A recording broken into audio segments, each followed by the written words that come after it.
The Independent Electoral and Boundaries Commission IEBC attributes inadequate financing to the slow verification process of signatures in support of the Okoa Kenya campaign. This as court wants the process concluded within a week. Court claims the state is deliberately starving IEBC of cash to manipulate the election exercise.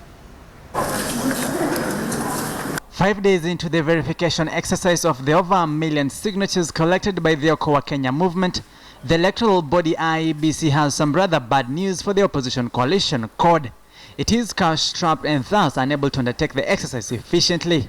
While IEBC targets to finish the verification in 20 days, CORD wants the exercise concluded in a week's time. Main problem that we had was the issue of financing.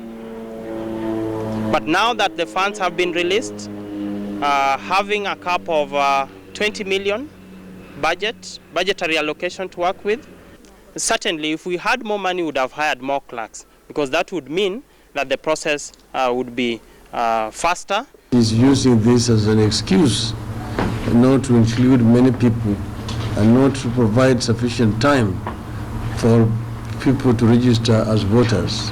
The opposition is accusing the state of allegedly orchestrating the shortfall. CORD claims IEBC's financial dependence syndrome is targeted at disenfranchising voters from certain regions. CORD leader Raila Odinga speaking at a meeting with a delegation of the European Union.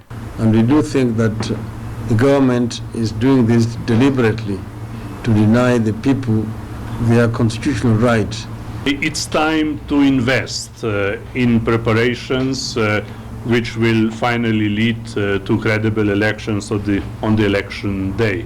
CORD cites amendments to empower the president to appoint the Inspector General of Police, their deputy, and the Chief Justice as pointers to manipulating the election outcome. But the CORD leader now claims the state is politicizing the police and the intelligence service into merchants of the state in the forthcoming elections. Returning officers and presiding officers and the clerks will basically be agents of the state, that is the National Intelligence Service, interfering in the electoral process. Sam Gina, KTN News.